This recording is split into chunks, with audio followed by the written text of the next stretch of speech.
নমস্কার বন্ধুরা, আজকে শুক্লা রান্নাঘরে আলুর পুর দিয়া সুজির ভাপা পিঠে বানাবো। সবারই প্রথমে আলুটাকে সিদ্ধ করে নিয়েছি আমি, আর এখানে আমি সুজি নিয়ে নিয়েছি 1 কাপ। প্রথম থেকে শেষ পর্যন্ত পুরো ভিডিওটা দেখতে থাকুন, আশা করি ভালো লাগবে আমি কিভাবে বানাচ্ছি। আর নিয়ে নিচ্ছি টক দই, আমি ঝাল ঝাল করে বানাবো।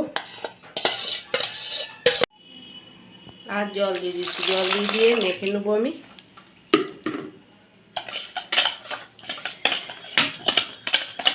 আর দিয়ে দিচ্ছি নুন।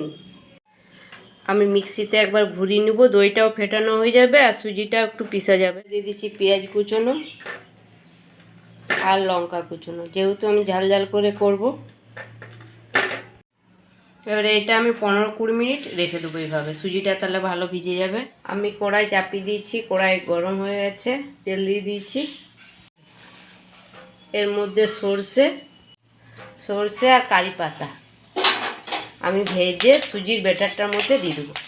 ভাজা হয়ে গেছে সর্ষে আর কারি পাতাটা, এবারে দিয়ে দিচ্ছি সুজির ব্যাটারটার মধ্যে।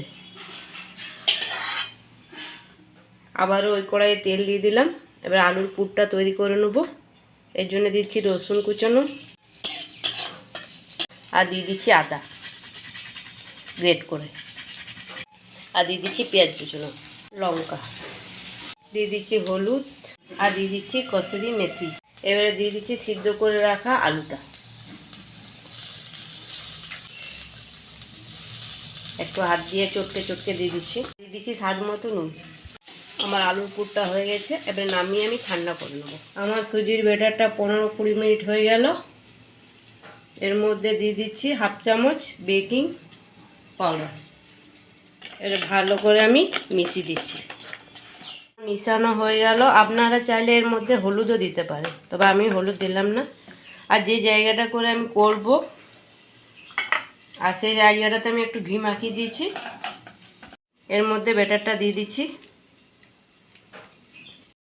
এবারে যে আলুর পুরটা করে রেখেছি, এবারে আলুর পুরটা এর মধ্যে দিয়ে দেবো। এরকম একটা গোল বলের মতো করে আমি একটু এমনিভাবে চেপটে দিচ্ছি,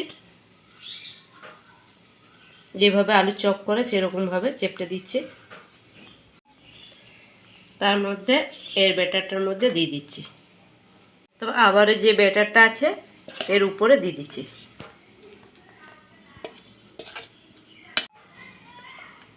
ব্যাটারটা দেওয়া হয়ে গেছে, আমি একটু সেট করে নিচ্ছি এইভাবে।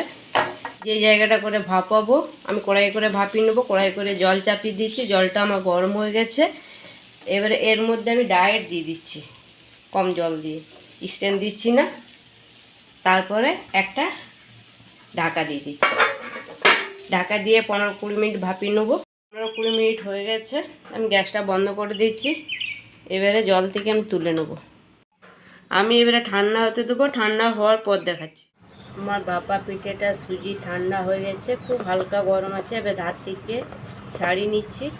ঠান্ডা হওয়ার পর কিছুটা নিজের থেকে ছেড়ে গেছে, ছাড়ানো হয়ে গেল। কত সুন্দর হয়েছে, আর উপর দিকটাও দেখাচ্ছে।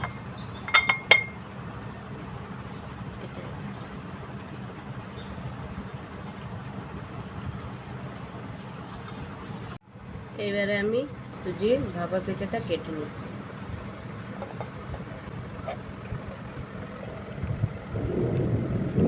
পুরের আমার লেয়ারটা কত সুন্দর হয়েছে, পুরো দুপাশে ঢাকা, মাঝখানে লেয়ার।